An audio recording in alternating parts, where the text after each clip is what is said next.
Good evening, everybody. Welcome to Apex Racing TV, iRacing Live, for the showdown in the iRacing MSA British Sim Racers Formula Renault Championship. Hello, everybody. Andrew Woodhouse here alongside Alex Simpson, iRacing World Championship driver and lover of the Formula Renault. Alex, welcome. We're at Spa-Francorchamps. We love this circuit. I'm sure we're going to get some good racing here.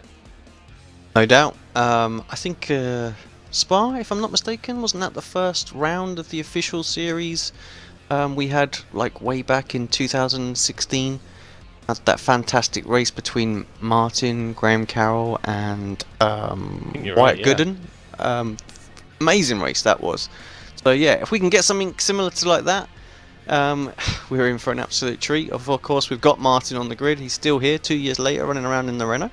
Because wasn't that the first televised race of the Renault? And I think it was something silly like that. I think so. And it was epic. Yeah.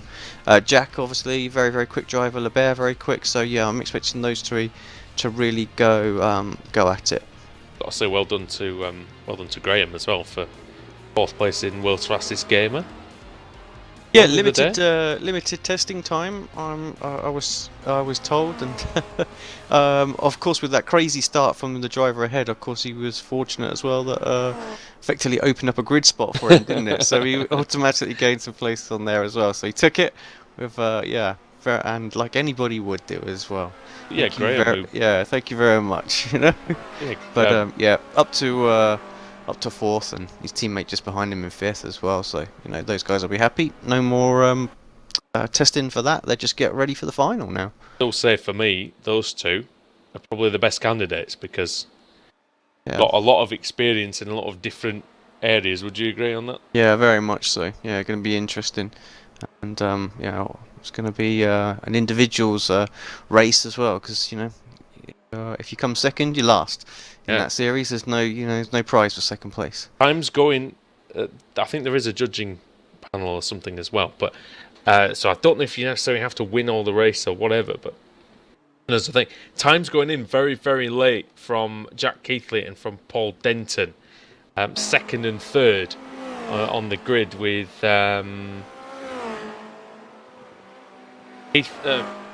Keithley getting into the 2:13s, joining Van Loozenhout just 1:10 slower. Denton getting into the 2:14s. Big gap between Loozenhout, Keithley and everyone else. Lebert starting at the back, of course, and Thompson. Thompson, he'll be used to starting at the back, though, Alex. I mean, he's usually penalised for one thing or another. Yeah, unfortunately, that's the season. Sorry, Josh. Yeah, that's the season he's had, hasn't it? Really, but we haven't really seen penalties for a while, so it's good to see that the the drivers got together, enforced the penalties and all that sort of stuff as well. So, and we sort of it's going to hurt them. Before you run through the grid, didn't even get a penalty for punting Lebert into the pit lane. Well, it just wasn't being done then, was it? So, before you run us through the grid, let's just take a quick look at the point standings as they are at the moment. So Martin leads the way, 10,618 points. Sounds crazy, but of course the showdown bonus is in there. And Keithley on effectively 439. So pretty close still between them. Anything can happen. Martin had quite a lead with the bonus points he'd got from all those wins. Kip Stevens and Tom Depka move into the pro showdown because they didn't actually qualify for the AM one, so that's why even though they're AM, they're now in the pro because they did qualify. Now there's still an ongoing debate on Facebook for the drivers.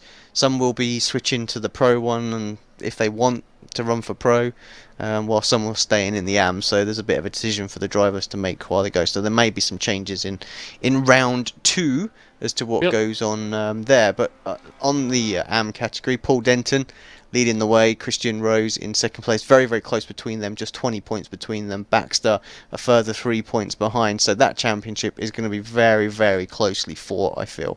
So be honest, mate, it's going to make it where more people have a chance of winning some money at the end of it, and that's to be fair exactly what we want. And Kip and Tom have done most of the season, if not all of it, and it's only fair, I suppose. And the thing is, well, they did qualify for the pro, so that's what it was, even though the class is AM. So I guess it's just the rule, though. That's fair, isn't it? There's no sort of precedent set, was there? Because obviously the all the rules and everything have come from the touring car, which had obviously massive. Don't think any AMs have ever the done touring car before. showdown.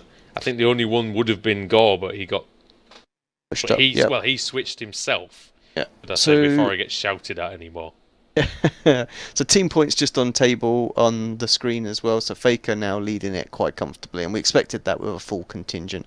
Apex Racing UK in second place. CQR Club is in third, but we don't expect them to make any additional points because Christian's obviously moved over. So and that third place pot is what is going to go for the raffle prize for those that have run. We'll say though that Faker have been by far the best team in the entire competition, really. Yep, yeah, definitely. ProSim leading the AM, followed by the Academy team as well. There's only 120 odd points between them, so that's pretty close. For Apex, it's all about trying to get cars on the grid, so I think they're maybe scrambling to try and get some more people in bums in seats, as ProSim have gone and done the sensible thing and recruited a couple of drivers. Blue Flag Racing, which is Rafe Cullinan, on his own, is in there in third place. That's the points as we go into round 2. I believe you might have the grid for me, mate. Indeed, yes. Want to find out? No, Martin van Loosenhoorn. He takes pole position 2:13.7, so half a second slower than he was in practice, but still enough to get himself on pole position. Jack Keithley P2, Paul Denton in third, Yannick Ongener for Faker in fourth. It's Faker, in fact, in second, third, fourth, and fifth. Ongener and Baxter, and then Christian Rose rounds out the third row. Stelin Chepelevsky in P7, Jos Honig 8th, David Waldock in 9th, Rafe Cullinan 10th, Alex Smolensky rounds out the drivers that have set a time, and then the ones who haven't: Samuel Libert, Josh Thompson, Tom Depke. We saw crashing after. We saw before we came on air, crashing at the exit of La Source with Martin van Loosenhoorn, I must add, and Roy Viverke is 15th at his home race. Interesting that they're running the slightly different layout, so the start obviously goes down in towards Eau Rouge. Do you think it makes it better? I mean, some situations Eau Rouge is actually a worse corner to go into than maybe La Source, but it's a bit of a nonsense thing. I mean, they follow the official series, and God knows why the official series has done this layout. I mean, it's exactly the same. Just choose the Grand Prix one, you idiots. Here we go then. Green. Away, good start. Van Loosenhoorn got a brilliant start, didn't he? Slingshotted himself down the hill towards Eau Rouge. We go then up through Radion. Oh, Rose around into the wall. Someone else, and it was Viverke as well. It was Stellian that ended up putting him in there, and that is disaster for Christian Rose after just half a corner really. 2 teammates there as well, isn't it? So and round the outside. Well, you're right. Jack Keithley round the outside of Martin van Loosenhoorn into Lacombe, and now might have a look into Rivage. It's tricky overtaking place. Car just wants to understeer, of course, so you can easily plough into the car in front. Speaking of ploughing into the car in front, Samuel Libert nearly does that to Rafe Cullinan. Yeah, Libert obviously trying to get forward as quickly as he can. Might be a few extensions coming on here. As Spa is notorious, isn't it, for it, with the runoff area as it is. But Depke threw on Honig into Pouon. Honig went wide through the corner with no name. Allowed him through. Yeah, I fully expected Jack, to be honest, to get in front of Martin. There's just no real way you could defend on that first lap. The drivers are always within that 4/10, so they get that massive draft right up behind. But Martin, looking racy again, wants to get alongside Keithley. Does so indeed before Blanchemont, and is Jack going to let him go? Ish, yeah. He might, of course, have a go into the bus stop. Side by side behind as well, Ongener and Denton. Teammates. Here comes Keithley. I don't think they'll fight each other too hard, do you? No, I don't. You've got Baxter and Waldock behind that. Keithley was very brave at the end of the Cameron Straight, going round the outside into Lacombe. I believe there's rumours of Waldock joining Josh and co. In the academy team, just to try and boost the numbers as well. So I know they're in the same team outside of this series as well, so it makes sense as to why they're going to do that. Yep. So through La Source for the first time, Because Van Loosenau with a decent advantage, but here comes Keithley, and he's going to have the slipstream. Alex is going to carry him towards Lecou. Yeah, half a second it was though, coming up through Rouge Martin weave in to try and break the draft. I never like to see that, but when there's a gap between them, there's nothing stopping it. And yeah, drivers know in this track, if you can break the draft, that's everything. You are allowed to do that, of course. I mean, there's not. As long as they don't get alongside, that's the thing. That's when it needs to stop. That group of 4 behind though, very very close. The only downside to that is there's 3 faker cars in it, and that means that there's going to be precious little action going on, you would think. Well, the good thing is Waldock is at the back of that one, so he needs to try and get through all 3 of them. So how about it, Dave? I've got to say with Faker though as well, I'm going to keep going on about them, but they really have not only been the best team in terms of teamwork and organisation and attendance and everything else, but they're also getting much quicker on the track than what we saw at the start of the season. Yeah. Denton, out of shape in the Fania chicane. Going to have to rejoin carefully because he doesn't want to hit anybody, but following him behind, will he maintain that position? Will Rafe into your favourite corner, by the way, Stavelo. Yep. And yeah, Rafe couldn't get by, but he might get the run here and get by. And that's opened up Waldock to battle with Baxter as well, because all of a sudden Baxter hasn't got any slipstream ahead of him. Yeah, Waldock then on the prowl, 9th place in qualifying. Up to P4. That's Baxter, yeah, that's a good start. Bit. Oh dear. He was listening. Yeah. Turn the broadcast off. That doesn't happen. What's happened to Samuel Lebert? He's out. I'm not sure. And has he been? Yeah, he's been hit by Josh Thompson, I can imagine. Yeah, no Josh. Let's see if I can jump it back far enough to see what happened. Because still in the pits at this point. I need to find this because there's trash talk going on, so I absolutely do need to find it. Oh. Well, found it. Someone was off the track. Had run Where wide. Was it? It's coming out of Paul Frere. Oh, on lap 1. I think this could be that one. So looks like Lebert made a mistake in Stavelo, and Josh has got a run. Yeah. And yeah, goes to the outside. Oh, yeah, coming out of Paul I think Frere. it's just sort of nursed wide, and then they just, you know what? That's just. No, but Lebert moves in front of him, but then he's stupid and tries to overtake him on the grass. And then there's a nice little bit of repercussion after that. Do you know what, guys? Just take it. Just take it out. Take it away from the series. We don't need that. That's just rubbish. Because Lebert saw Thompson coming and just decided he was going to react to it and drive in front of it. And then Thompson decides, oh, I know what's going to be clever. I'm going to do a George Lee Wright and try to invent some track to race on. Poor. He's all 4 wheels outside of the track. Yeah. They're both as bad as each other. That's the last I'm going to say. Poor driving all round. And here's Paul Denton. And he's got the same run notice. And notice that Cullinan doesn't drive in front of him. Yeah, doesn't force him off the track and things and like that. Yeah. Denton doesn't have to. Oh dear me! Denton doesn't have to make a silly move. There is contact there, I think, by the way. Almost. Tiny bit of contact, but the funniest thing is I've just turned to look at the chat. Oh, off Waldock. Gone wide. Sorry.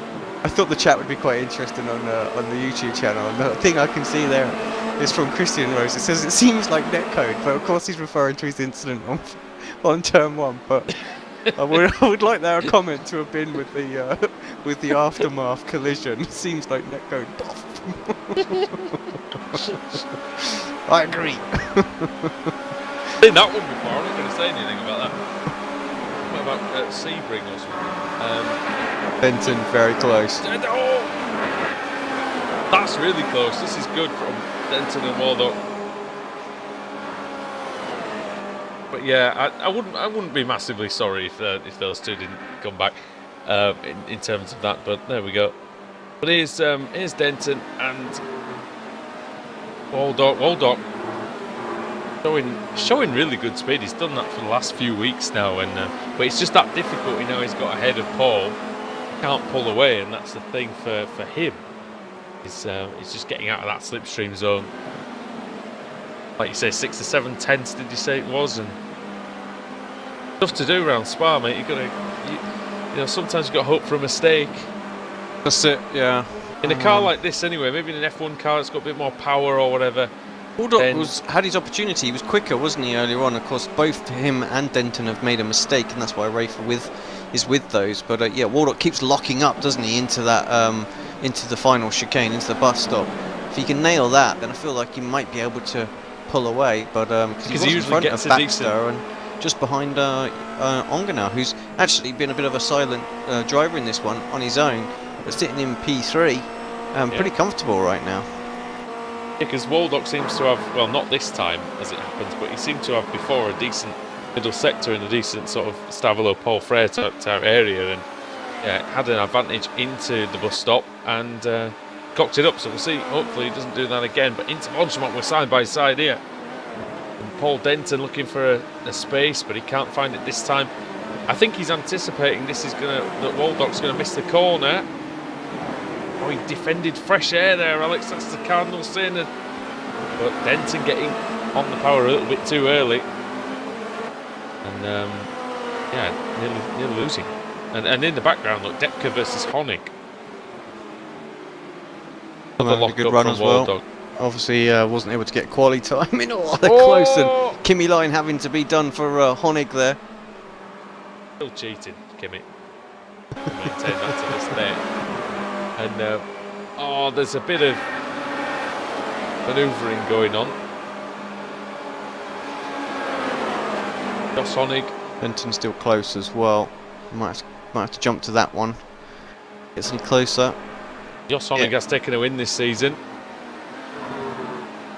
And even though it was one we were a little harsh about because of the team orders, they'll say he's won a race in the series, Josh Honig.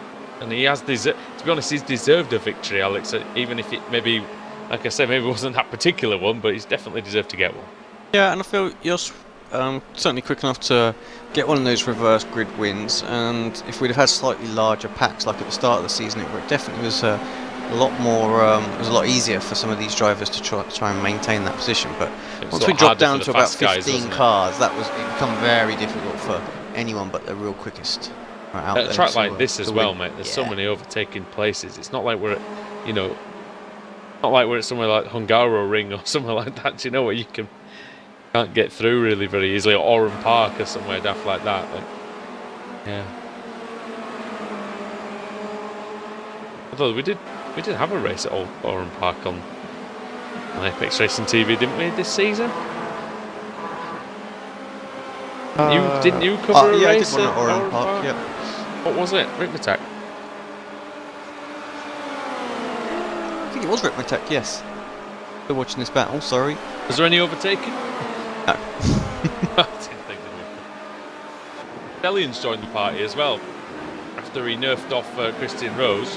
Bill Waldock and Denton round the outside. Denton tries to go, gets the cut back, but Waldock's going to have the quickest run. He gets run out a little bit wide, there's room given. Yep. And Denton moves back across. That's the key, though. He gave him space.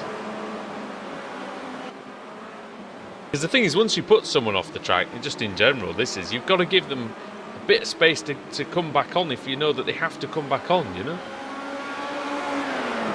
Not a lot of point kind of just saying, oh, well, that's it, you're off. Tough luck. You know, you put them wide, so you're going to be slow, and that's what happened there, was that Waldock had plenty of space to get back on the track, pulls out the slipstream here. And it's always a pretty tough, I always think a pretty dangerous kink that in the Kemmel Straight, because I always feel that that's when cars are catching other cars. Could have a fairly serious one there. Denton fighting hard to keep the position, or trying to get the position back, should I say, Paul Denton, and then Waldock wide to the exit of Lecombe, then through Malmedy. He gets a good run. Denton looks quick in a straight line. Rafe's just waiting, isn't he? Seeing what's going to happen here. Denton did very well, Alex, to not understeer into Waldock, because at Rivage, that is what the car wants to do. The camber is such that it wants to get away from you. And the front just wants to wash out to the edge of the track. Oh, and he's... I was about to say, talking of washing out, that's exactly what Waldock did there. He's under pressure now from Rafe round the outside and into the chicane. Or the S's, sorry. Washed out so much that he put all his washing out and it was dry. Cullinan trying to take advantage, and he does. He moves up to 6th, so Rafe having a good race. That one little battle side by side through that corner, and look, Denton 1.4 seconds clear. He loved that. That was exactly what he needed. Yeah, exactly that. And I don't know if they're going to be able to get back to him now. Through Blanchimont again, though, side by side. Nice and casual. Well, onto the last lap as well. Martin would have started that by now. Baldock's smart though, Alex, where he just allowed Cullinan through in Blanchimont because he knows. He didn't get a very good exit out of the bus, did he? He tried to sort of open it up a bit to get a faster run, but it didn't work at all. He's half a second behind, so he really needs to nail, well, what should be turn 1. Yep. Which he does, 4/10, so he'll get quite a draft here. Hopefully he'll get some decent sort of overspeed going over the, once you come up at the top of the hill. Rafe having a little weave, trying to cut the draft where he can. He's going to need to. What is great about this layout though, Alex, is you've kind of got, on the final lap, you've got 2 overtaking spots, haven't you? You've got the bus stop and you've got La Source. Yeah, of course. And, yep, side by side then, going into Lacombe. Could be changes in both corners. Baldock's trying inside. Comes across. That's good. That's good driving. Committed himself on the way in. It could have been like the 2 Mercedes in 2014 there if Waldock hadn't have decided better of it. He gets a good run through Rivage, but again he just washes out wide, and that might be enough for Cullinan. That's the 7/10. Going on at the front, Martin, he hadn't had much airtime. He broke the draft fairly early on from Keithley, just hasn't looked back. Jack has just had nothing, really. 5 seconds back. Martin consistently lapping half a second lap faster now. Yeah, Keithley very good on the opening lap, but really that was it. And as we reach the end of it, the end of lap 7, could come to the end of the race. And Van Loozenhoorn, well, fantastic start. Didn't maintain the lead, however. Looking long to get it back, and like you say, plenty enough for Jack Keithley this time. 4.5 seconds is his advantage. Through the bus stop, out of there, and he's just got 1 corner to go.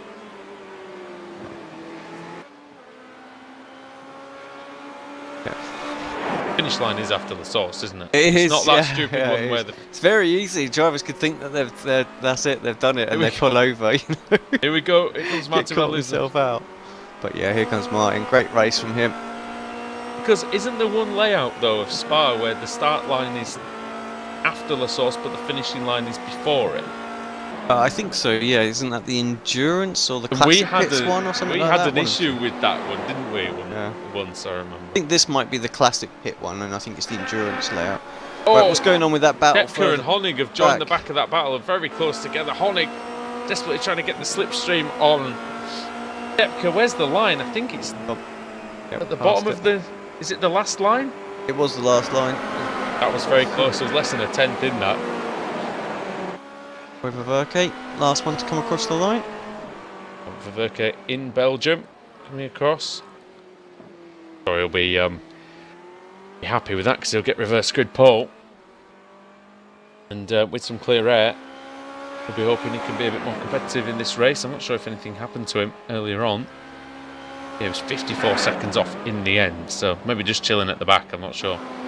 So I think you're right, just chilling. This is what the Pro Sim guys need to do, isn't it? You know, they've got the numbers, then they've got themselves what, a 10th, 11th, and 12th.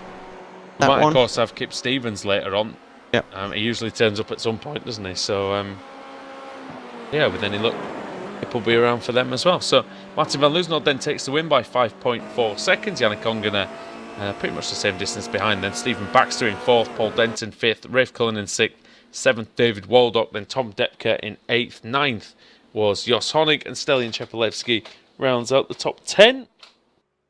a clash with Christian Rose, Alex Smolensky in 11th, Roy Verke 12th, and Liber, Rose and Thompson, well, they bit the dust. Still a good race through that mid-pack, to be honest. Quite enjoyed that. It was nice to sort of focus on some of the different drivers in race 1 compared to normal. Normally it's it's Martin, Jack and Liber, so. Yep. Well, good first race here at Spa. We've got 3 more to come tonight here on Apex Racing TV as the iRacing BSR Formula Renault series continues.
Simulated racing can be awesome, but it can also be kind of a free-for-all. Interestingly, auto racing faced the same problem in its earlier days. Whether it was on the back roads, the beaches, or the city streets, the racing was fun. But there was always a certain level of chaos and danger, until some folks came along and put some order to all of this. Stuff like official racetracks, regulations about weight and equipment, and enforcement of standards. That's what gave us high-speed excitement, fast-paced action, and photo finishes. That's when racing became racing. The guys over at iRacing.com have made the same transformation in the world of sim racing. Sure, they've got the most accurate tracks and realistic cars out there, but that's just the start. See, iRacing analyzes the performance and results of each driver in every race, so you can be sure you're always placed in races where the competition will be tight, and that those reckless drivers who ruin it for us all are kept in the pits. Not to mention that with over 45,000 active members already in their vast community, you can find races day and night, so you can always get in on the action. You can even join a league of your favorite series. And since updates are always automatic, you don't have to worry about software and can focus on the track. Zip up your fire suit and check out iRacing.com.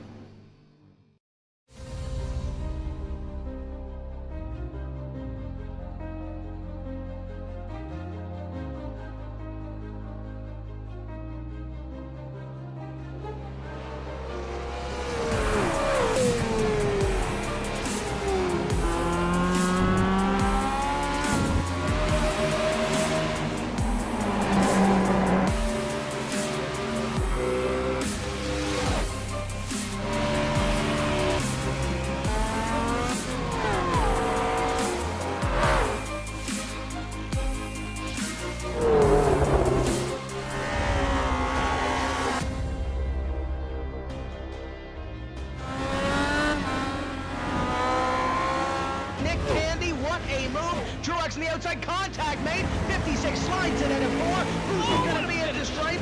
Dead even. Give it to Ryan Truex. Truex is your winner over Tandy.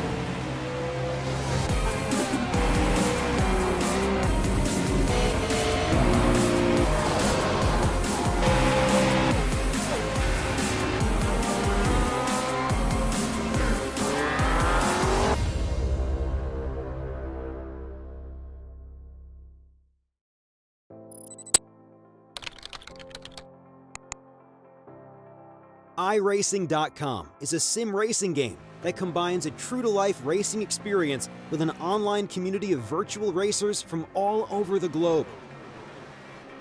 iRacing offers a multitude of officially licensed cars and tracks, laser scanned with millimeter accuracy.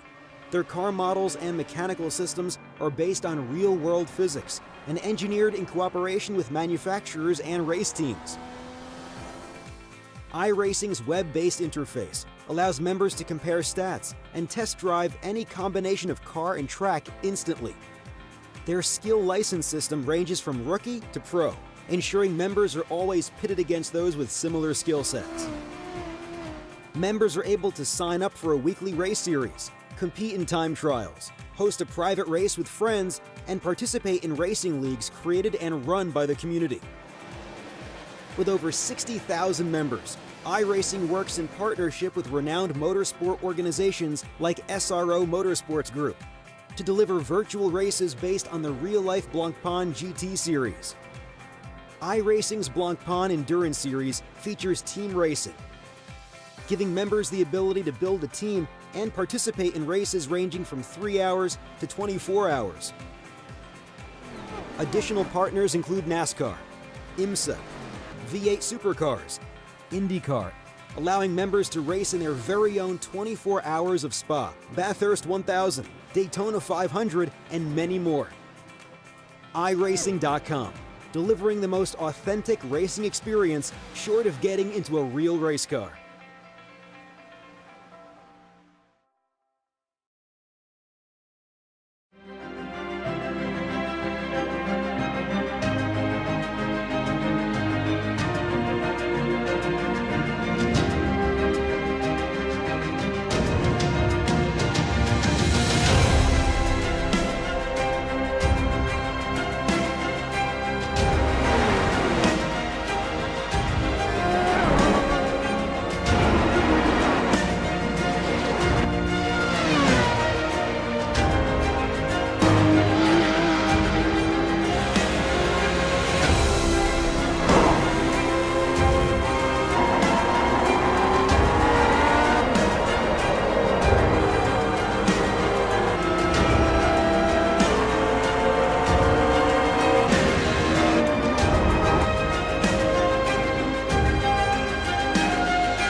Simulated racing can be awesome, but it can also be kind of a free-for-all. Interestingly, auto racing faced the same problem in its earlier days. Whether it was on the back roads, the beaches, or the city streets, the racing was fun. But there was always a certain level of chaos and danger, until some folks came along and put some order to all of this. Stuff like official racetracks, regulations about weight and equipment, and enforcement of standards. That's what gave us high-speed excitement, fast-paced action, and photo finishes. That's when racing became racing. The guys over at iRacing.com have made the same transformation in the world of sim racing. Sure, they've got the most accurate tracks and realistic cars out there, but that's just the start. See, iRacing analyzes the performance and results of each driver in every race, so you can be sure you're always placed in races where the competition will be tight, and that those reckless drivers who ruin it for us all are kept in the pits. Not to mention that with over 45,000 active members already in their vast community, you can find races day and night, so you can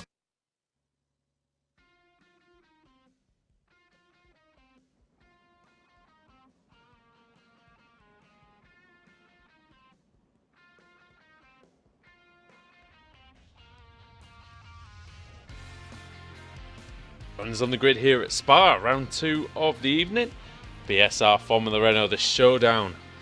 Coming to you here on Apex Racing TV and iRacing Live. Andrew Woodhouse alongside Alex Simpson. And we'll bring Alex on in a minute because we've only got about 30 seconds before the start of the race. Roy Verke will be on pole position.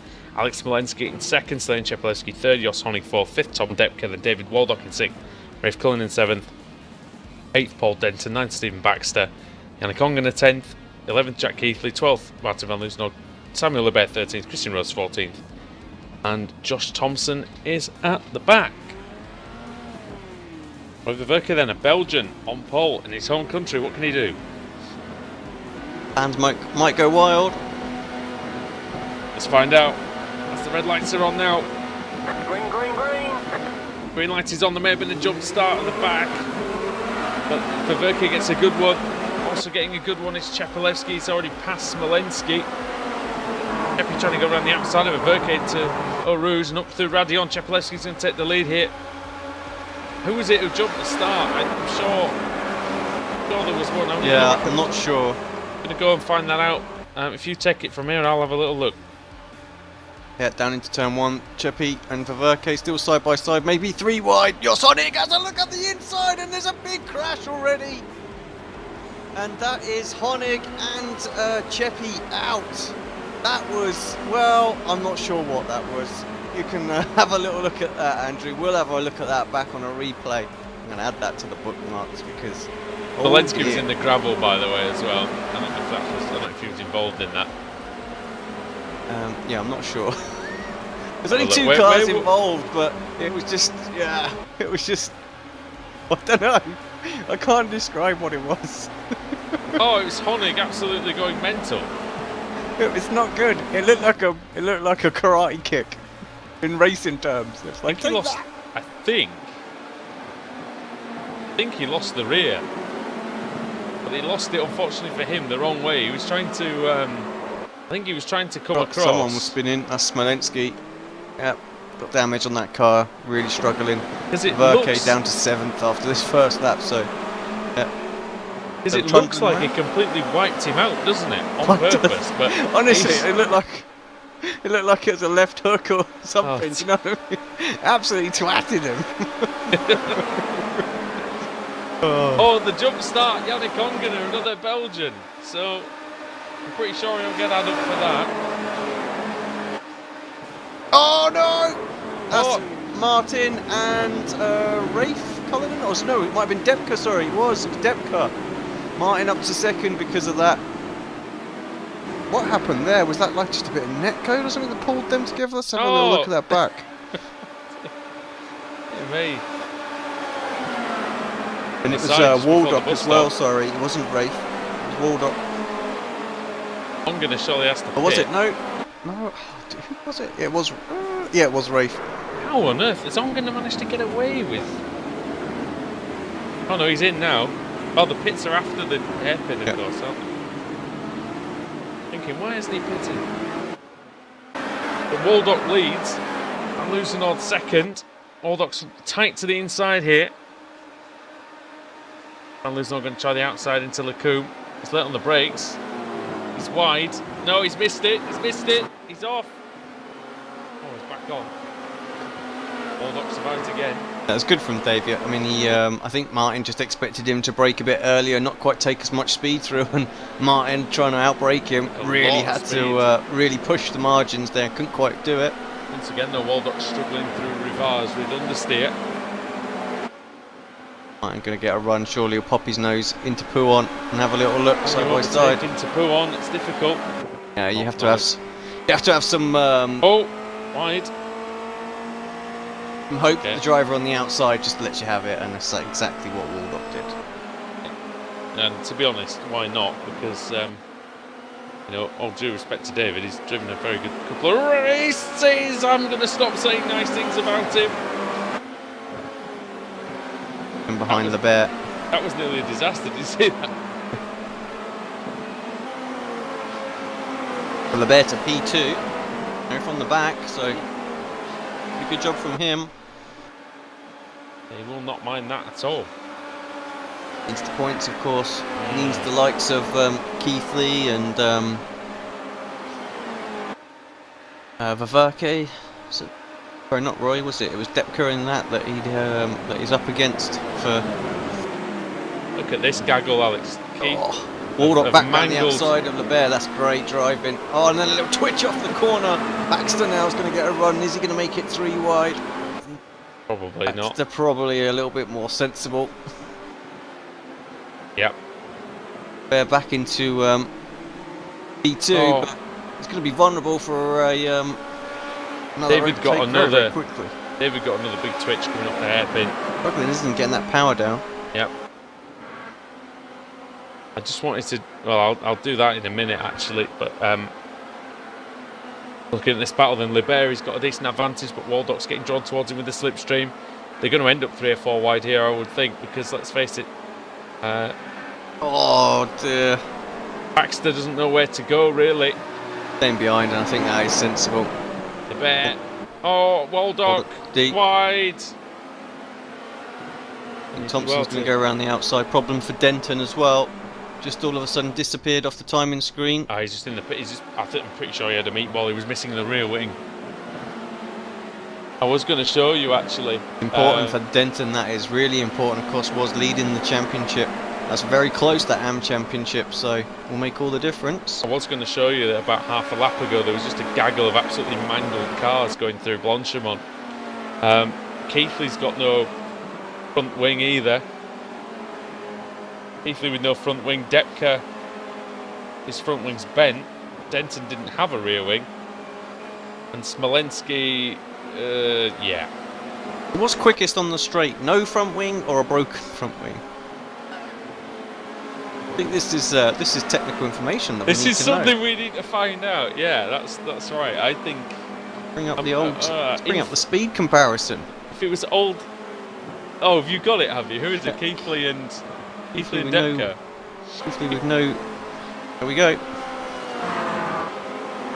That's the findings, Professor Simpson. I can see Depker's. I can see Keithley's feet through the. Unfortunately. Through the bulkhead. Oh, Smolensky, you've just gone and ruined it for us. He got in between the two, so I can't see it now on screen. Well, I could. But actually, Depker's sure not slow at all in the straight line. Keithley is very slow in the straight line. Smolensky just went. There we go. But yeah, as I can see his feet, I'm pretty sure I can guess that he'll be the slower one. Yeah, the damaged rear wing not affecting the straight line performance too much from Smolensky. Well, it's that half DRS he's got now, isn't it? So he'll probably be reducing his drag slightly. This is the kind of analysis we get reduced to in these races sometimes. Trying to fight back though. He's in the draft, keeping his feet out of the air. Angling them a bit better so that he gets a bit more aerodynamic. Needs everything he can do. Here we go then. Who's going to win the battle of broken wing versus no wing? You know what? He's got a hell of a slipstream actually. Doesn't look like he can get it done though. Oh. A little look. That's it. He's probably not got no grip. He's probably just got understeer city, hasn't he? Pulls out, hits the air brake. That's it. Yeah, going through the corner just loses all that time. Like you say, just quite a bit of understeer there. What's going on between Baxter and Lebert? That's very, very close as well. Baxter having a little look into Pouon. Doesn't come off. Thompson into second place. So what happened to Lebert? He was well clear in second. Probably smashed each other. I was about to tell me they were on the track again. Oh, let's have a look. Shall we? Oh, Lebert cocked up the comb, it looks like. Oh, easily done. Oh, he's very sideways, he was. Thompson goes through. Another 5.5 seconds clear. He's had a comfortable night so far, hasn't he? 2 races. It was 3.5 seconds before Lebert had his half spin. Interesting to see if Lebert or Baxter indeed can catch Thompson. Here's Baxter then on the attack on Lebert. Braking from both men there.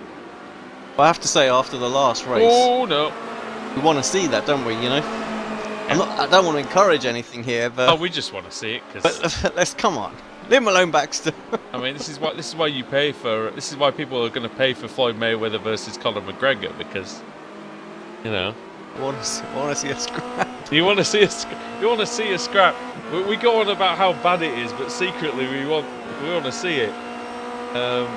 This is why we commentate the touring cars, just because of all of that craziness. That's it. There we go then. Side by side though, Baxter and Lebert once again. Has Lebert got some damage that we can't see? Because he's very slow in a straight line. Yeah, possibly. Because Baxter just absolutely drove clean past him. Lebert's going to try up the inside. He's overshot the corner though, surely. Oh, barely. Managed to make it stick. Nearly loses the rear again. These guys are losing time now on Thompson, so this is definitely going to be a battle for the final podium position. Waldock is coming back at them. It's quicker that lap than Lebert, so. It just looks like he hasn't got any top speed. Only 3 laps to go as well. Not a very long race, is it here? Just because the length of the circuit.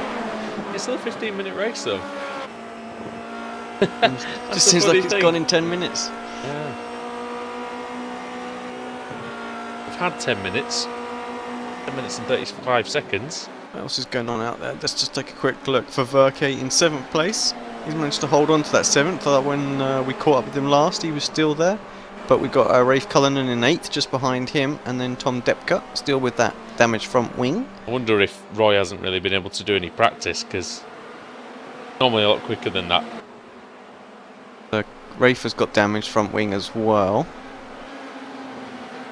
Yeah, so between Rafe and Tom, like you say, that's a battle of the front wings, and Smolensky with the rear wing damage. So Smolensky doesn't seem to be having a bad second half of the race actually. He seems to be making quite good inroads on these guys. These guys are doing well. Cullinan was doing a 21. Depka was doing 19s and Smolensky was doing low 19s, so yeah, he's catching the man who's won. The man who's won, I believe it's 10 BSRTC race. Alexander Smolensky. Yeah, quick driver in that car, and yeah, it's good to see him actually doing something a bit different. He just needs to get a bit more. It's that whole thing again where he can't seem to find consistency over an entire season of the touring cars, isn't it? Yeah. Like he did have, to be fair, he did have a very good 2015 season. He was still in contention when we went to the final round at Daytona. But he just needs to. It seems like even when he's sorted out. Sorry, Andrew, for third again. Yeah. Into Lacombe side by side. Next to Lebert. Lebert managing to hold it on around the outside. Baxter's all over him, and you wouldn't know. Was that contact? I don't know. I mean, that was super close if it wasn't. Bring up the old roll bar and take a quick look. I think he was going anyway, and then there was a tiny little bit of a tap from Baxter, wasn't he? I think he was going anyway. Damn. They're on board. It did bend the wing of Baxter a little bit. Might have been contact afterwards. Oh yeah, you're right. It did bend the wing of Baxter, but Lebert was gone. It was completely Lebert's down sort of fault there. Feels like we're pouring it on Sam a little bit tonight. But Yep. to be fair, he brought it on himself in race 1. This one, just mistakes, really, unfortunately. Smolensky versus Depka. The thing is he might actually, because he's only got the rear wing damage, he might be able to catch up Paul Baxter here and just breeze past him in the next couple of laps. Because he'll have less damage.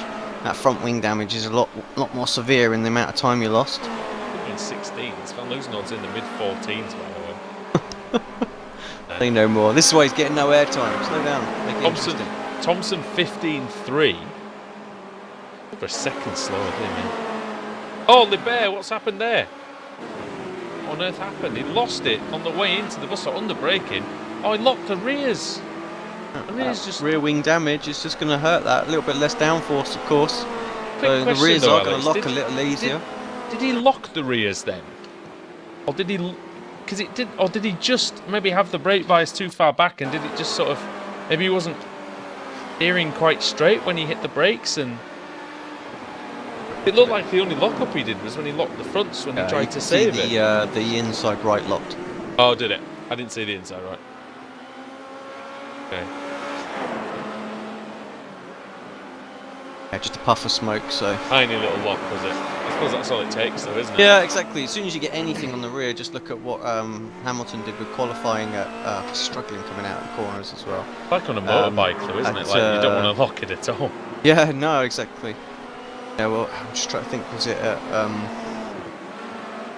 the Red Bull ring a couple of years ago in qualifying? Remember when he locked the rear, just... It's so quick to go, there's nothing you can really do, so very, very, very important to get the bias right. And Lebert, yeah, just struggling with that rear wing damage. I think that's going to save Baxter somewhat. We are half a lap to go here, though. And, we might as well... Oh, Depka and Smolensky are in the wall. It's Lacombe and Smolensky... They're recovering back on the circuit. Smolensky lost the car, and Depka... If he comes through with his vented front end. He'll be happy with that. He gets a couple of free places. Yeah, nice. Take that. Yeah, Smolensky lost the rear. Depka ploughed into the back of him, and sums this race up, I think. But Van Loosenhoeld has got an 8-second lead. He's just chilling out there, just cruising through Blanchimont, and he's gonna to the bus stop. In fact, he's still got 2 corners to go now. There's this one and La Source. So used to this being it, isn't it? As he comes across the traditional start-finish line. But like I said, that could definitely cause 2 overtaking opportunities if you've got a close battle at the end. Here comes Van Loosenhoeld then. Round La Source. Down the hill. And over the line. Now. Tried to make that sound interesting, but he's so far out in front, it was pretty predictable. Yeah, not what we could do there, I'm afraid. Thompson in second. Baxter is going to hold on and take third. And Lebert somehow in fourth still, so, you know, actually not too bad for either of those drivers. Baldock couldn't quite catch him up, finishes in what looks like he was a happy fifth with that. Christian Rose, 6th. We didn't talk about Christian at all in that race, but at least he finished that one and didn't exit after... the first corner like last time. Yannick Ongena did jump the start, by the way, but he's still always very close with Smolensky. After the crash, Smolensky opens the door. The last corner, man. He tries to come back, but that was the last corner. Not with the damaged car that he's got. It's never going to happen. You've got to defend that. Sorry. But poor Smolensky. In the walls a bit there. Honig and Chepelevsky as well with the damage it caused on lap 1, I believe. Right, now I did do a bookmark, didn't I? So let's see if we can take a little look at that back. Why don't you take us through the final results? I'll get that ready. Honig Chepelevsky one, was it? Yeah, you take me through. I'll take you through the grid actually first of all then.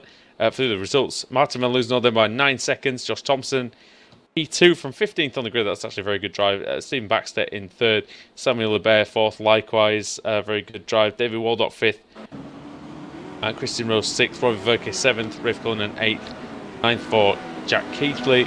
Depka we saw in 10th. Ongena jumped the start. 11th. Smolensky damaged car 12th.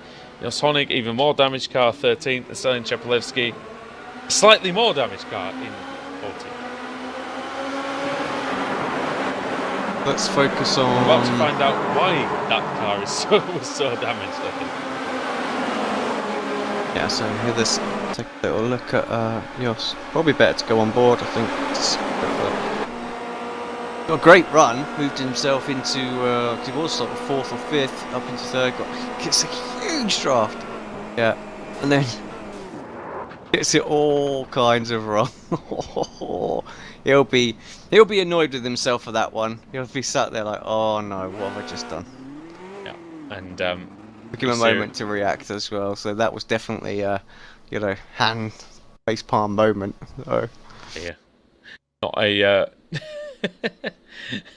yeah, not his finest hour, I think, that one. But whatever. Unfortunately, right, everybody, we've got. And by the way, Stalin Chepeletsky will be on pole position. That is his reward for getting absolutely wiped out. Right then, we'll be back for 2 more races then in the iRacing BSR Formula Renault Series from Spa-Francorchamps on Apex Racing TV when that continues after the break.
Simulated racing can be awesome, but it can also be kind of a free-for-all. Interestingly, auto racing faced the same problem in its earlier days. Whether it was on the back roads, the beaches, or the city streets, the racing was fun. But there was always a certain level of chaos and danger, until some folks came along and put some order to all of this. Stuff like official racetracks, regulations about weight and equipment, and enforcement of standards. That's what gave us high-speed excitement, fast-paced action, and photo finishes. That's when racing became racing. The guys over at iRacing.com have made the same transformation in the world of sim racing. Sure, they've got the most accurate tracks and realistic cars out there, but that's just the start. See, iRacing analyzes the performance and results of each driver in every race, so you can be sure you're always placed in races where the competition will be tight, and that those reckless drivers who ruin it for us all are kept in the pits. Not to mention that with over 45,000 active members already in their vast community, you can find races day and night, so you can always get in on the action. You can even join a league of your favorite series. And since updates are always automatic, you don't have to worry about software and can focus on the track. Zip up your fire suit and check out iRacing.com.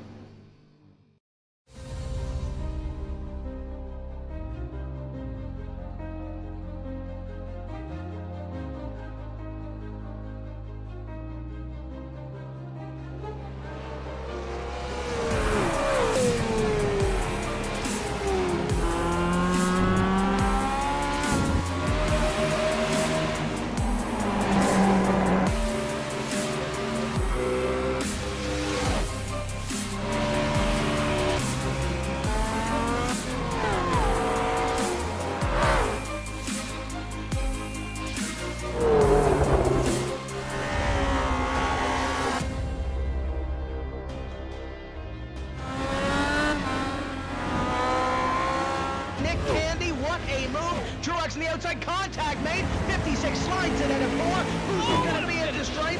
Dead even. Give it to Ryan Truex. Truex is your winner over Tandy.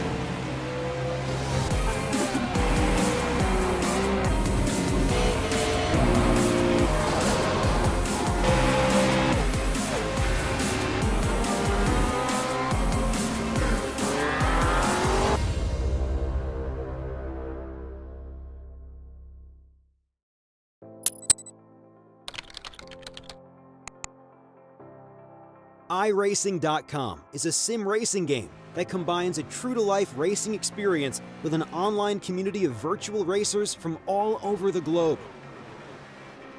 iRacing offers a multitude of officially licensed cars and tracks, laser scanned with millimeter accuracy. Their car models and mechanical systems are based on real-world physics and engineered in cooperation with manufacturers and race teams. iRacing's web-based interface allows members to compare stats and test drive any combination of car and track instantly. Their skill license system ranges from rookie to pro, ensuring members are always pitted against those with similar skill sets. Members are able to sign up for a weekly race series, compete in time trials, host a private race with friends, and participate in racing leagues created and run by the community. With over 60,000 members, iRacing works in partnership with renowned motorsport organizations like SRO Motorsports Group to deliver virtual races based on the real-life Blancpain GT series. iRacing's Blancpain Endurance Series features team racing, giving members the ability to build a team and participate in races ranging from 3 hours to 24 hours. Additional partners include NASCAR, IMSA, V8 Supercars, IndyCar, allowing members to race in their very own 24 hours of Spa, Bathurst 1000, Daytona 500, and many more. iRacing.com, delivering the most authentic racing experience short of getting into a real race car.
Join us once again at Spa, race 3 in BSR Formula Renault tonight. Andrew Woodhouse and Alex Simpson with you, and Alex, we've got a tiny bit more time before this one, and yeah, last one was a bit clumsy, I think is the word to describe it, so hopefully we get better this time. Yeah, I hope so. They had a bit more time, didn't they, than just one lap to try and get all these positions done. So, yeah, it's cold out there though, so we could see a repeat of, you know, cars slipping and sliding. Car is very susceptible to it when it's cold. So, yeah, ambient temperature 24 degrees, so overcast. Not sure what the track temperature is, but it's not going to be very hot, that's for sure. And then still in Cheplewski is in the hot seat. Pole position for him. Jos Honig second, Alex Walensky third, Yannick Ongener in fourth, Tom Depke fifth, sixth for Jack Keithley. And then Rafe Cullinan in seventh, Roy Ververke eighth, ninth Christian Rose, 10th for David Waldock, Samuel Libera 11th, Stephen Baxter 12th, Josh Thompson 13th, Martin van Loozenhout 14th. Paul Denton it is this time, starting at the back. Who's your money on, Alex? If it's anything like the last race, Paul. From the back. There you go. Wow, I'm afraid you can't look past Martin. He's just been absolutely dominant tonight, I hate to say. But I do hope there's a good battle for the podium, that's for sure. Track's too good for overtaking, really, isn't it? Get there. Right, here we go then. Green lights. Any second now. Green, green, green. There it is then. Ready to go. Great start by Cheppy. And good one by Smolensky as well. He might stay ahead of Ongener. Rouge. Overcast conditions as well. Remember, there's going to be a tiny bit of slipping and sliding around the first lap. Rose is into the same barrier he was in the first race. Totally on his own. Not helped at all there. That is the tyres, I'm afraid. Cheplewski leading, Honig second, Van Loozenhout's already up to 9th, 8th. Walensky's dropping back, he must have a slowdown. The up to 3rd. Oh, Waldock off. Libert versus Thompson. One's not going to go away any minute now, I don't think. Van Loozenhout already up past Depke. Yeah. He's going to get Cullinan next. Into Keithley into second. Just got Honig as well, so Jos would have let him go on pretty quickly. Side by side, Libera and Thompson. It's the fastest Rose has been all day, and that was to the chat to say, you know, FFS. There's a lot of F's. Sorry, Christian. There's a lot of F's going on. Sorry, Christian. Yeah. But yeah, he was quick there. That's for sure. Someone around. That's Honig. That's Honig. The distance he went to the chat was probably the furthest he's been today as well. No, he did finish. He did finish race 2. Yeah, he did. Dear me. Barely. Here's Thompson versus Libert. I'm looking at again. Popcorn at the ready. Where's that Michael Jackson eating popcorn gif? Here we go then. On the brakes into the bus stop. No issues. Big cutback coming. To see fireworks, I think. Big cutback coming from Thompson. Here we go. Now, it's a good overtaking spot, La Source, but you run the risk of getting in trouble. And it might be a mistake for Thompson. He's going to go up the inside. I think it's a mistake to try it in La Source because he's going to get eaten up at the top of the hill. Even though it's a great passing place, La Source, it's fantastic, but it doesn't make a lot of sense to pass there anymore. No.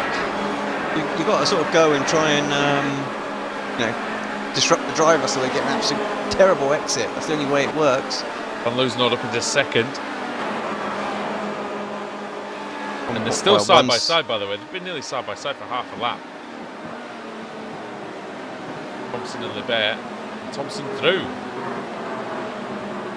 I think Thompson was a bit quicker than Libert in second race, so expect him to be able to pull away.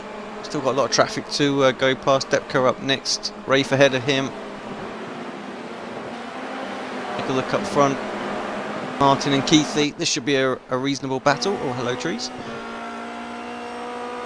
Aston Villa are losing, so Adam Bath will probably wish he had joined us in the commentary box tonight. Me. And all they need now is for the train to be delayed, and we've got a recipe for him going on iRacing tonight. Absolutely smashed. Well, let's hope so, because we had a classic last time we did it. Thompson up the inside of depth cut, just straight through. No issues there. Again, those guys are running in the same academy team, so expect them not to fight too hard. It looks like he's struggling in the fast corners. And again, to Stavolo this time. Bear's going to get him pretty quickly here, I think, coming off. The Bear needs to if he's got any hope of catching the cars in front, really. Does? Get past Stepka quickly. Tom fighting hard here on the inside. Ah, surprised me actually. I thought Tom was just going to settle in behind, but decides not. He's got pretty good straight line speed in that car. Bear's gone in hot.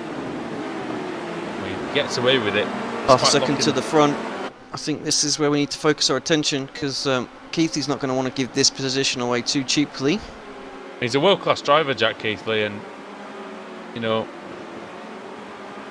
you look at the timing sheets tonight and you wouldn't believe it really, but Jack Keithley very nearly had a world championship license. We're not going to like humiliate him with you know, talking about what ifs and whatever for him, but that's how good he is. Yeah, that was pretty shocking the way he lost that. Yeah, in the final round. Martin through, Jack straight into the slipstream. Martin instantly covers the inside.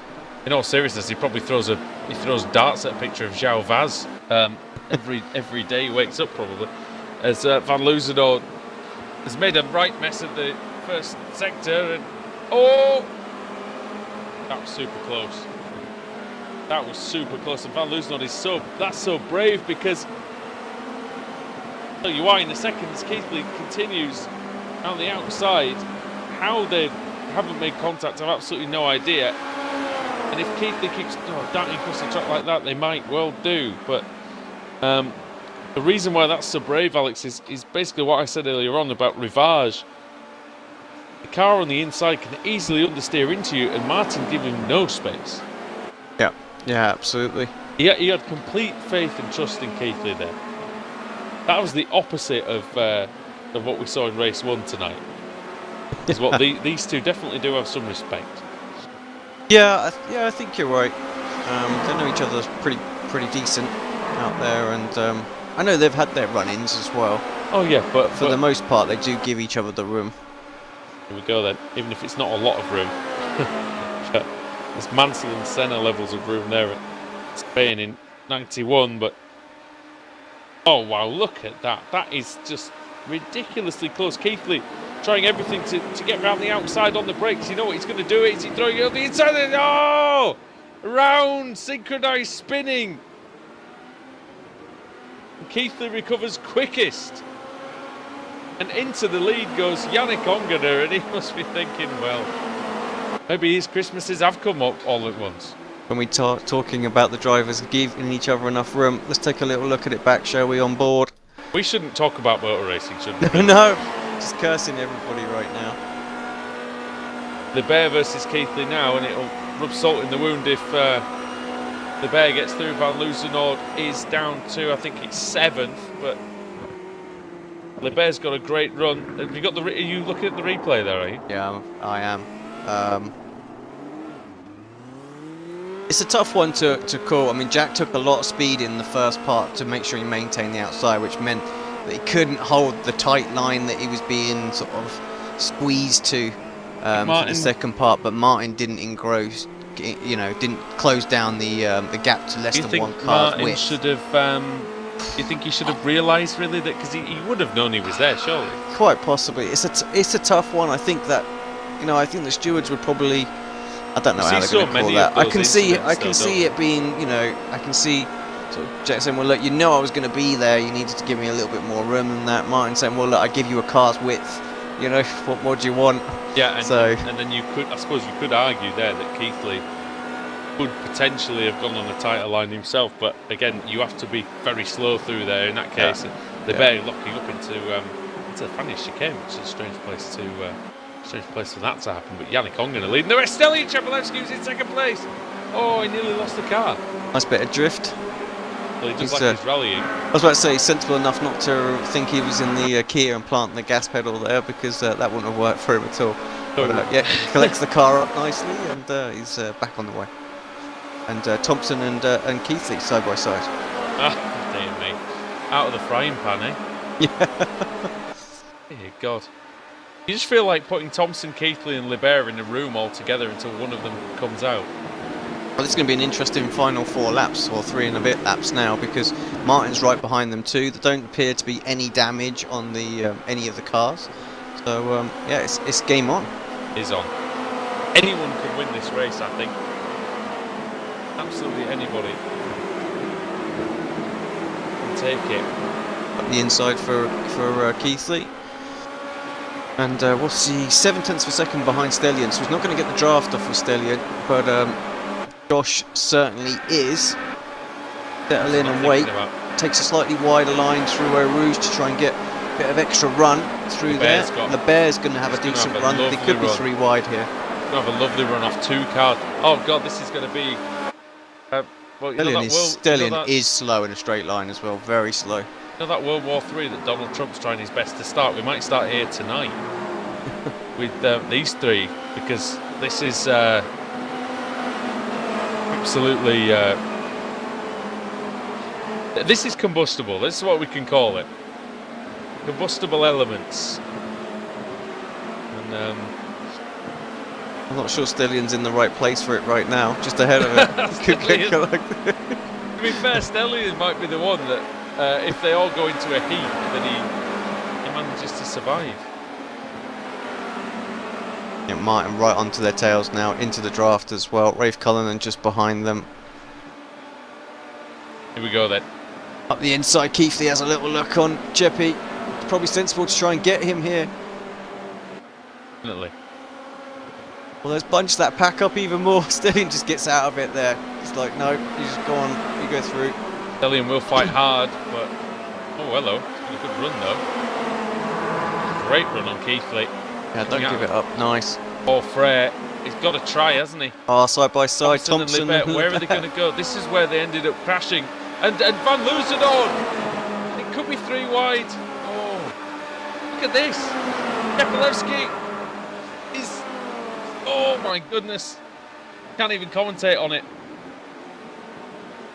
Kepi up the inside. Around the outside. Late on the brakes. Kepi can't cut back. Oh, who was that loose? Thompson loses it. Van Loosenhoorn is off. And I think we survived that just. But Kepi's not giving up, and that's the one thing about Stellion, Alex, is even if he doesn't maybe have the pace in the car or not be the fastest driver in the Renault, he knows how to race. Yeah, absolutely. Rafe made a mistake. Let's allow Baxter through as well. We saw that just in the background as all this was going on. Thompson might be adrift of this group now. No, he's just inside the draft range. I mean, they're 1/10 of a second separate those 4 cars. That is insane. Again, they're going to be 2 by 2 down this back straight. Where's Martin going to put himself? Oh, Martin's going to go through the middle because Cheppy's opened the door. Martin could well try the middle here. No. Ooh. They're all sort of boxed in. Is Keithley going to see him? Is he going to yield? Cheppy loses the car, an unbelievable save.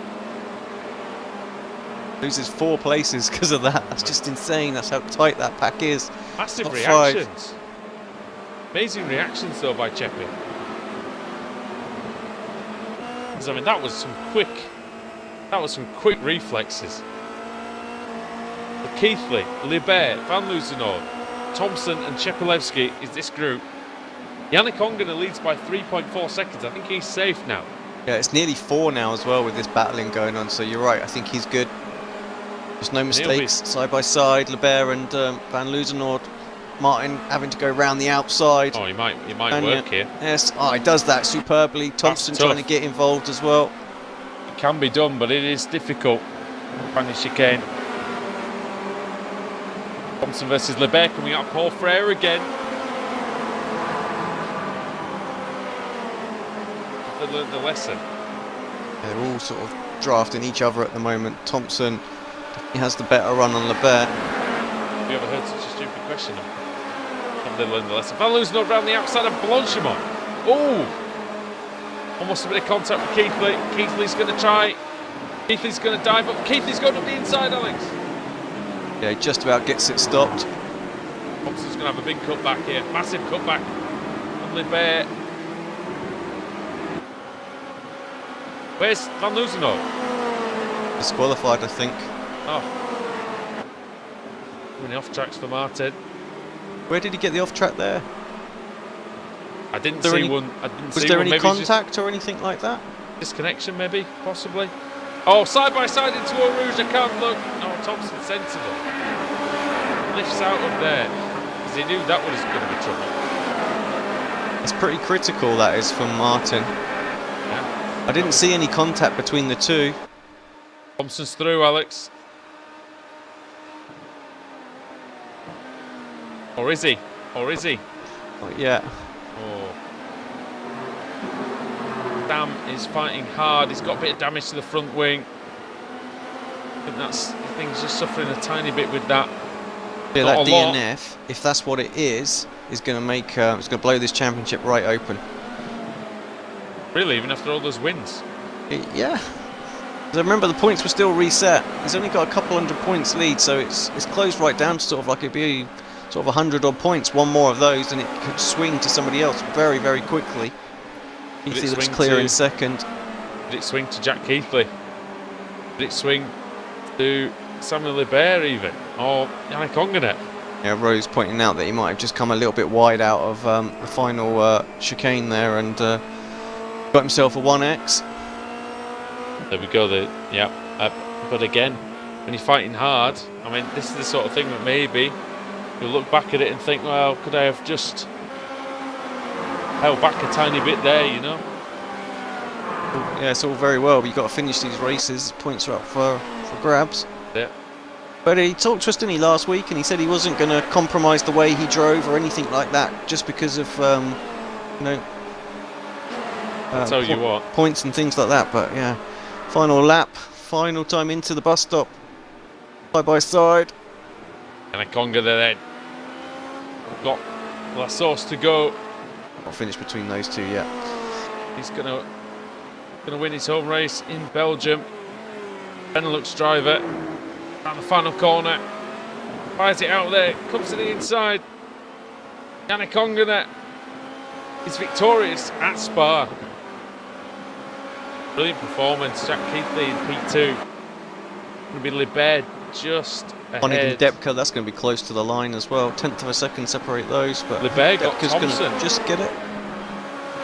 Oh, close. Libert got Thompson on the last lap. Yeah, going into the bus stop, I thought Thompson was going to maybe throw it back and into La Source, but didn't. Paul Denton 12th. Roy Ververke, so bookended by Belgian drivers here. Van Loozenhout, no points, neither for Christian Rose. It was a great race, and that did show what everybody was capable of. It was fantastic battling, you know, no real. Obviously there was a bit of contact earlier on, but when it got really, really tasty, everybody just giving enough room out there. It was perfect, brilliant racing. Brilliant. Okay, so run you down the finishing order then. Yannick Ongenet winning by 3.6 seconds. Jack Keithley in P2. Third for Samuel Libert. Josh Thompson in fourth. Fifth for Stelian Chepelevsky. Sixth, Rafe Cullinan. Seventh was Tom Depka. Jos Honig in eighth. Ninth for Stephen Baxter. 10th, David Waldock. Alex Smolensky in 11th. 12th position for Paul Denton. Roy Ververke 13th, and he will start on reverse grid pole. Martin Van Loozenhout and Christian Rose, the only retirements of the race. Okay then, one more to go here tonight, and if it's as good as that, then you'll want to stick around for that. So we'll see you in a bit here on Apex Racing TV for round 4.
Simulated racing can be awesome, but it can also be kind of a free-for-all.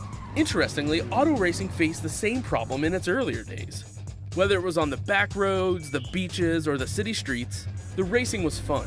But there was always a certain level of chaos and danger, until some folks came along and put some order to all of this. Stuff like official racetracks, regulations about weight and equipment, and enforcement of standards. That's what gave us high-speed excitement, fast-paced action, and photo finishes. That's when racing became racing. The guys over at iRacing.com have made the same transformation in the world of sim racing. Sure, they've got the most accurate tracks and realistic cars out there, but that's just the start. See, iRacing analyzes the performance and results of each driver in every race, so you can be sure you're always placed in races where the competition will be tight, and that those reckless drivers who ruin it for us all are kept in the pits. Not to mention that with over 45,000 active members already in their vast community, you can find races day and night, so you can always get in on the action. You can even join a league of your favorite series. And since updates are always automatic, you don't have to worry about software and can focus on the track. Zip up your fire suit and check out iRacing.com.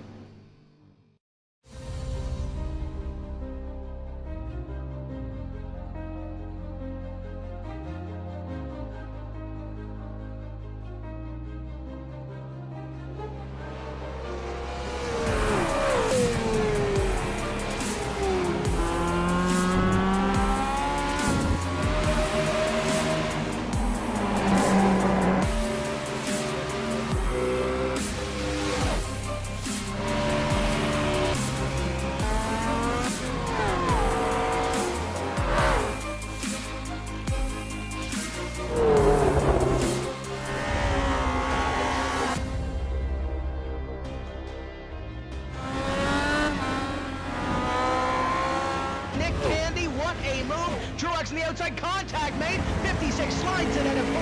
Who's going to be at the stripe?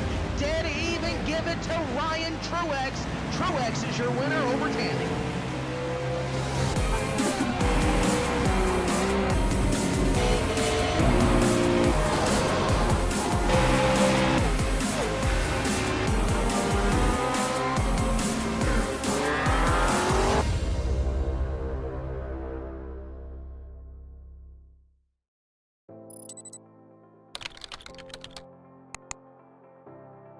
iRacing.com is a sim racing game that combines a true-to-life racing experience with an online community of virtual racers from all over the globe. iRacing offers a multitude of officially licensed cars and tracks, laser scanned with millimeter accuracy. Their car models and mechanical systems are based on real-world physics and engineered in cooperation with manufacturers and race teams. iRacing's web-based interface allows members to compare stats and test drive any combination of car and track instantly.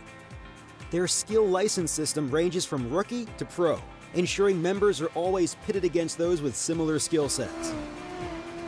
Members are able to sign up for a weekly race series, compete in time trials, host a private race with friends, and participate in racing leagues created and run by the community.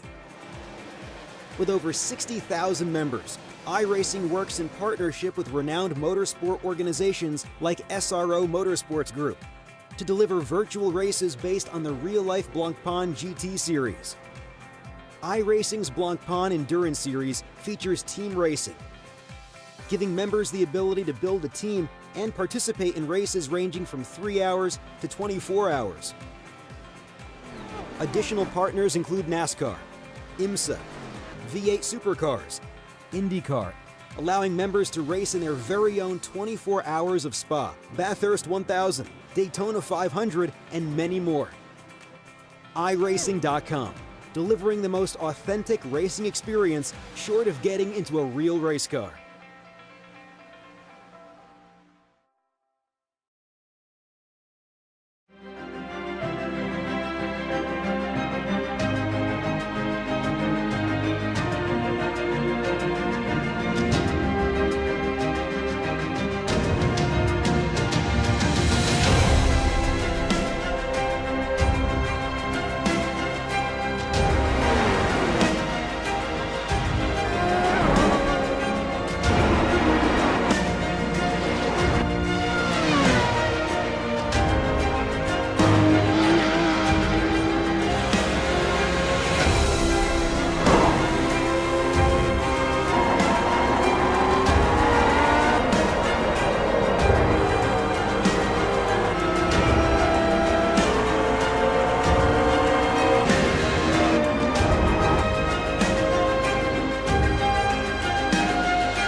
Welcome back then to Apex Racing TV for the final time tonight. We're here at Spa, the Formula Renault series, with the British Sim Racers crew, Andrew Woodhouse and Alex Simpson, bringing you all the action. And well, mate, for the final time, we're going to head into another 7 laps of combat. And but that third race was really pretty spectacular.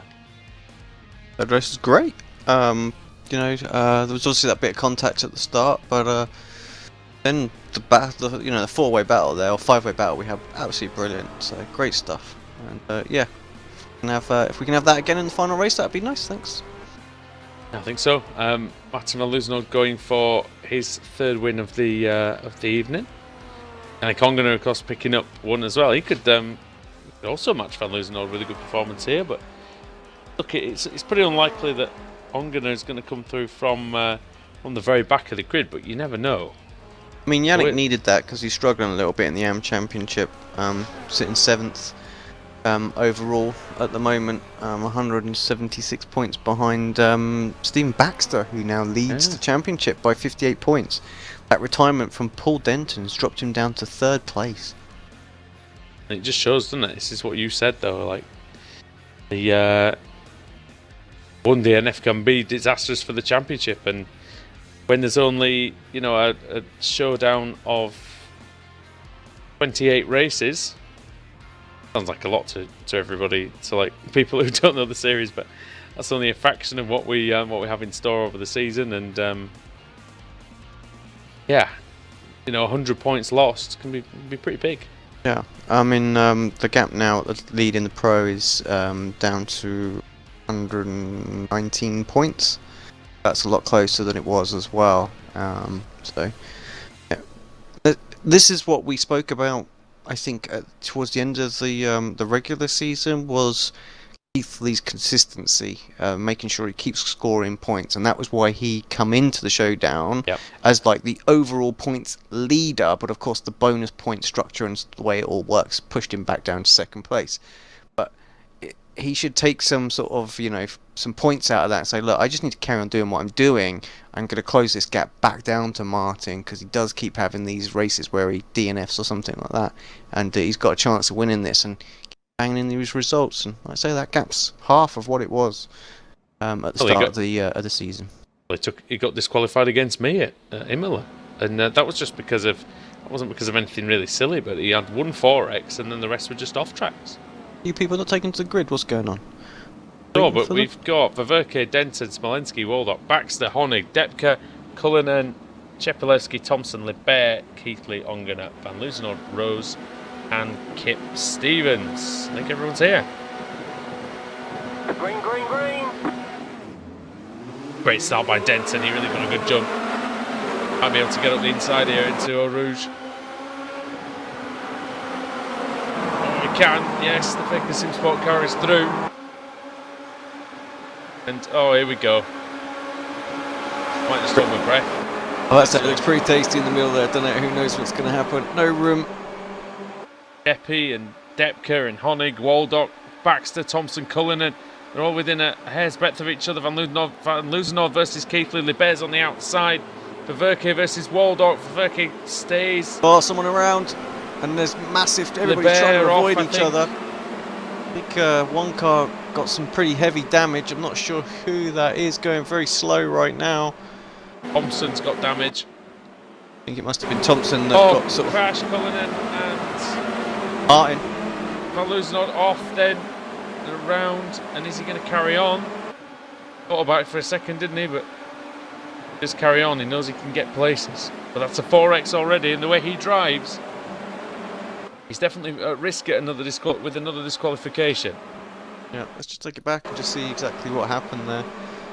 Because, again, that's important for us. Yeah. There was some fighting going on going into that, and then another collision. So, yeah, Martin's been hit maybe 2 or 3 times already, so yeah, he's going to struggle. So Denton off into the lead, then Baxter, then Waldock, and then Ververke and Depke in 5th, Honig 6th, 7th Chepelewski, and then Cullinan versus Libert is for 8th. look at this, Alex. We've got, who's that into the picture? Keithley and Ongenen, the race 3 winner. Keithley trying to dive through on Cullinan. He's missed his braking point. He's going to hit the Irishman. Ververke's round.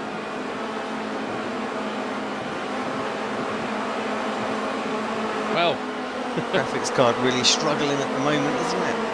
I'm sorry, I was stuttering all over the place. Yours is? So, yeah, for whatever reason. So, yeah. But switch the camera angles. Hopefully, we'll be a bit better. I can say it can't handle the excitement, but I'm not sure about that. But it's Deppy versus Libert at the bottom of the hill. Libert's got a great line through Eau Rouge. Oh, it's a good job Stellion saw him because but Sam was through that. Look at that in the background. Smolensky, Rose, and Dave Waldock. Kip. No, it's Kip. Sorry. No, it's not Kip. No, it's Ongena, isn't it? Yeah, Ongena. Sorry, Smolensky and Kip. In that car from all the way over there, but yeah, Rose going through. Survived more than one lap anyway, Christian Rose. Yeah, well done. He didn't do twice tonight. Once his fault and once probably not. Deppy having a go then on Depka. Depka asleep, he's left the door open. Who on? And you can't come back from that, I'm afraid. No, picked Might up lose on off out. track as well. Might get another emotion at the hands of Jack Keithley. And Keithley through, look. Jack got a good opportunity here. Car's intact. Can catch up a whole load more points on Martin. Martin has moved forward past Kip Stevens. It's worth pointing out. So he's got a lot of damage on his car though. So I wouldn't expect him to move too far further forward. And maybe Roy, a couple more places. Roy had a spin as well, so he's dropped down. Kip's first race tonight, by the way. So Zero practice knowing Kip as well. yeah, probably zero practice, but he's a very skilled driver. So. I mean, if he can beat Ververke, it's probably going to be a decent. Although he's catching Van Loosenhout with the slipstream. Well, let's see if he can do anything into the bus stop. He is going through. He is alongside the Dutchman, the 2-time BSR TC champion, going head to head with the. Yeah, Kip not interested in it. Just wants the points. Series champion. Makes sense. And Josh Thompson alongside Rose into the source. That move done.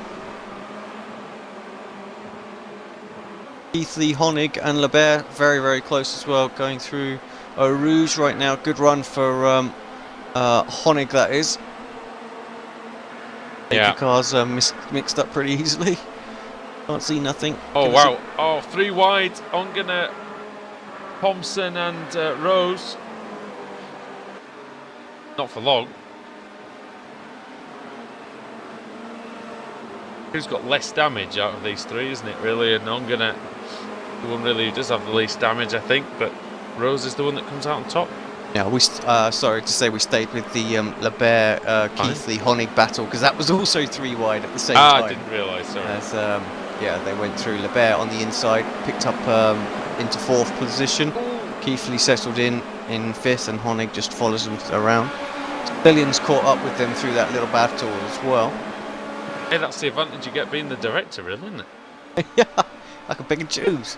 Baxter and Denton very, very close. Now, of course, this is 1st and 3rd in the AM Championship, so only 70 points between them. So, you know, every point's going to count towards the end of the season between these two. But these guys are the ones that seem to be consistently picking up the results. So you can see why they're in the hunt. You know, the fastest AM driver. I have to say is Thompson by a mile, but you know, just there's no big picture there, so he can't get out of his win that. He can't get out of his own way, Thompson. I think that's the best expression for him. Really is. Like, he's a fast driver and he's a good lad, but cannot caught out a few races without a collision. And it's collisions, isn't it? He's not making mistakes. He's crashing. Yeah.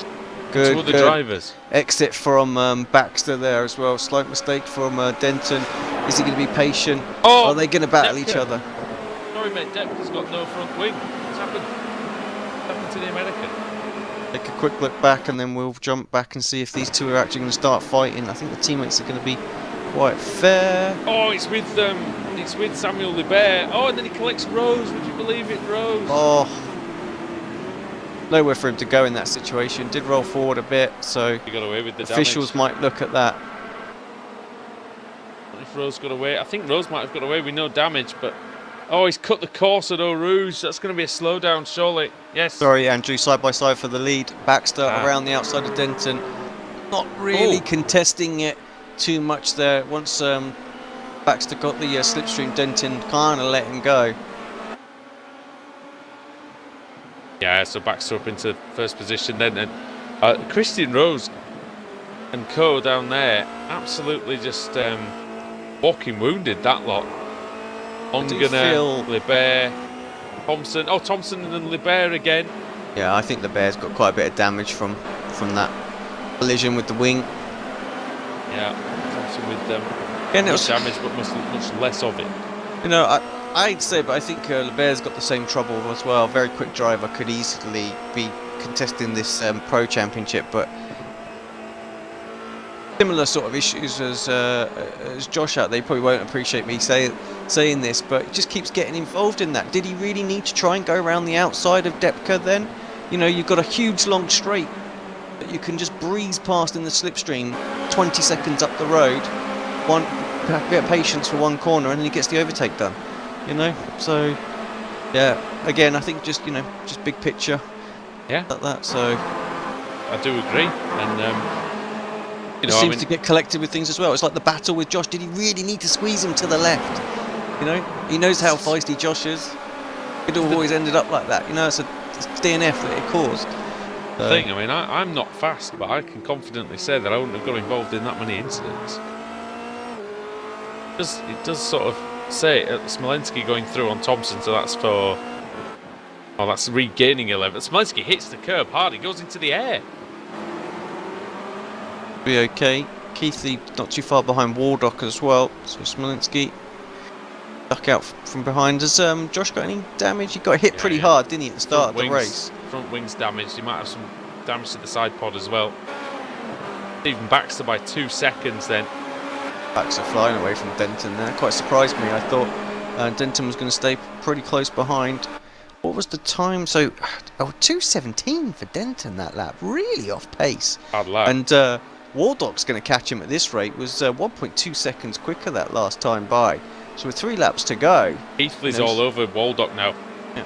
Waldock made a mistake, mate, and he's right there. Keithley's going to go through. David's not even going to bother fighting it. A little look down into Radian, straight through, no issues. Waldock. Epi versus... Oh, dear me, that was close. Epi versus Cullinan.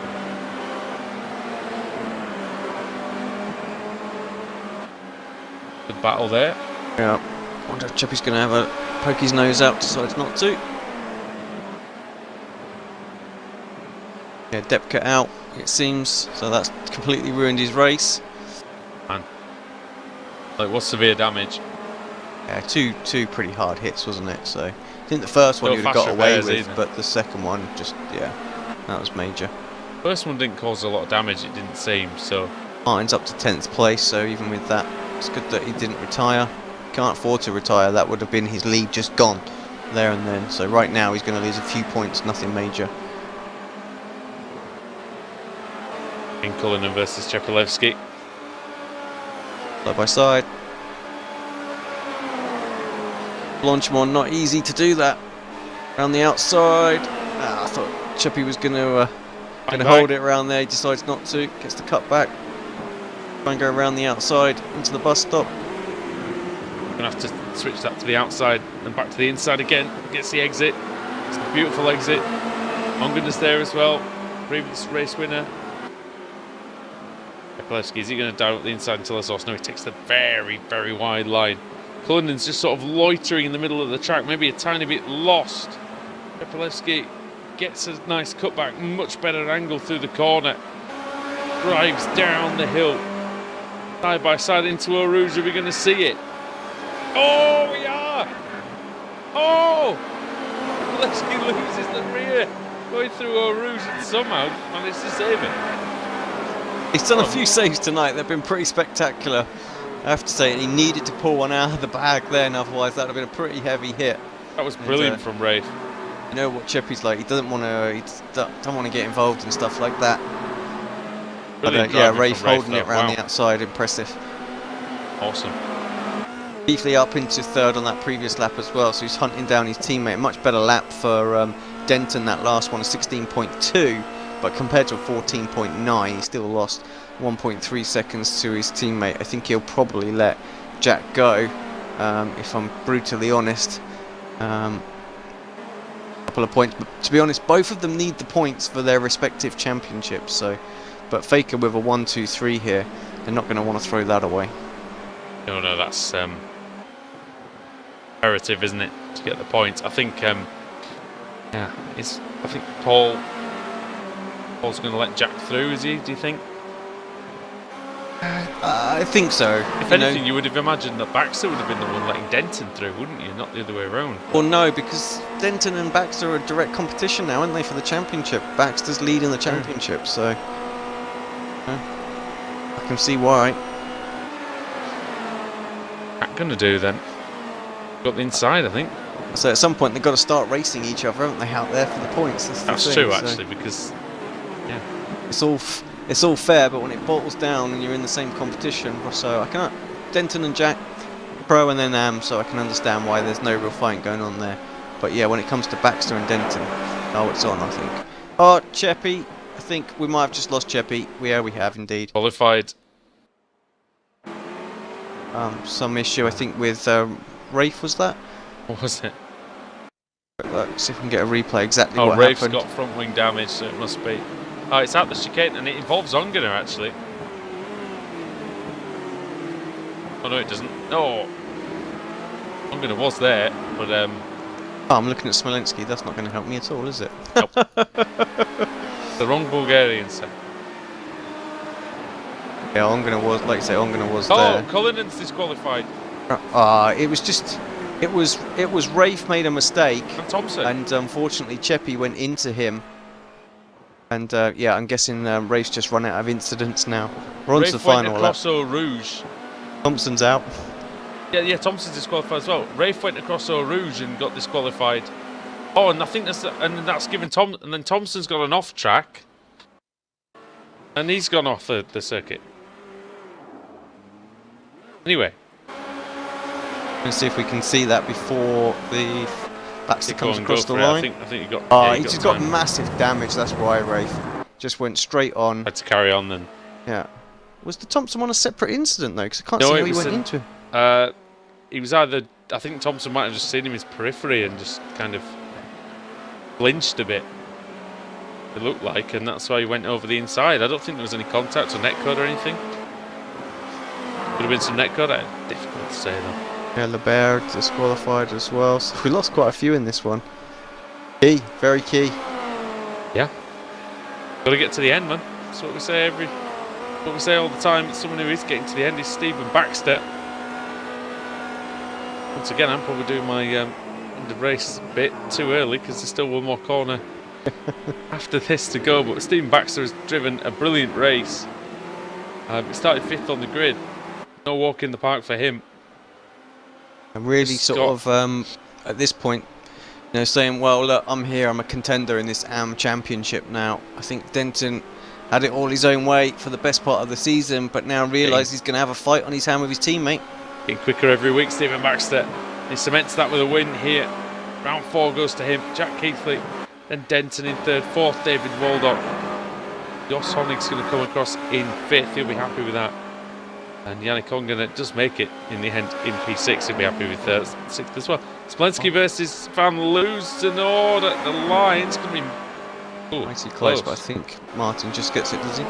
So, get out of jail free card for Van Loosen there, 7th position. Because about 5 people got disqualified. Yeah. Got to give good props to Faker he kept there. Going. 5 cars in the top 6. Almost an absolute perfect race for them. Just Waldock messing up their cheat. Yeah, a little bit. it would have been perfect for them, wouldn't it? But Martin Van Luzno, less than 20 seconds off the lead, even though he was dead last and he was stationary for 5 seconds. Yeah, it's good with a damaged car, so just goes to show, you know, pace he had, that you can pull something out with the car like that as well. But more than anything, I think absolutely critical that he finished that race, you know. With Keithy in second place. All he's done is lost about 10 points there, you know. It's not really anything, so... but it just makes it a little bit closer, you know. These things, they keep happening. You know, we've got, 5 more weeks of this, so... minute, at the start of this showdown competition, that gap at the front has only got smaller. It's not got any bigger. Amazing, really, when you think about it, isn't it? But yeah, we've got plenty more to come here. Just read you through the results. Baxter, then Keithley, Denton third, Waldock fourth, Honig fifth, Ongener sixth, and Luzernode in seventh. In the end, Smolenski eighth, Rose ninth. Did make it to the end despite the best efforts of the competitors. Roy Viverke 10th, 11th, Kip Stevens, then Cullinan, Thompson, Chepelevsky, Libert disqualified, and then Depka accident damage. So yeah, there we go. Okay, well, thanks everybody for watching tonight. Christian's down there. Do you want to have a little chat with Christian? Let's have a little, I reckon. We've not even seen Christian. We haven't had him for a while. Was it first time last week? So yeah, take it away then. Christian, hello, welcome to the booth. Thought we'd drag you in as you were the brunt of most of the jokes in the comms today. Yeah, I figured as much. Drove like a moron tonight, really. It was really Just poor. a bit unfortunate, really. The first one, I don't think you could do anything, and then it was it cold tyres in the third race? I think I just hit that curb on the top of Radion. It just bottomed out the car, and I was either going to go one way into the traffic or into the fence. So thankfully I went into the fence rather than wiping everyone out. It would have made a very boring race for you to commentate on. But fourth race there, 9th place. Did you have any damage? Were you collected in anything in that one? Yeah, there was an incident at the end of third lap in the chicane. I got hit by a car trying to get away, but yeah, that was all. I had to be very careful then because I was very close to being disqualified, and I just needed to finish the race, to be honest. Yeah, a lot of people DNF'd in this one, and you know, we know how important the DNFs are in the showdown. You know, critical. And I thought Spa, a lot of room. It would seem like it was the narrowest circuit on the.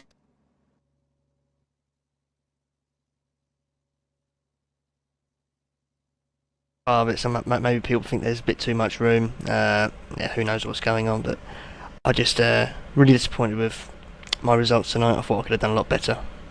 Yeah, well, I mean, you know, in that was it second race initially, like the pace and stuff looked okay, and then I think again you just just had to bring it home. So it was one of those meetings. You get them, don't you? Sometimes where just nothing goes right. Yeah, it's probably the first time this season it's gone that badly for me. It just had to be in the showdown as well. So dust myself down and move on to next week. I think Paul hit the nail on the head. No, sorry, it was Melrose, wasn't it? So after you asked for the prize for getting into the booth. Yeah, well, I've got to win something, haven't I? Yeah, that's it. Well, you won that twice, so. Well, exactly. Got to take the positives. Yeah, exactly. Unfortunately, it doesn't get me any points, does it? Yeah. Well, I think for you, at least the team had 3 cars in the points in every race. Yeah, by the looks of it, yeah. So I think that's the important thing, isn't it? So as long as you got good 3 team cars, points, yeah. 3 cars scoring, that's the priority. All right, mate. Well, hard luck. Of course, we'll see you next week, and hope it just goes a little bit better. Thanks very much. Cheers, Christian.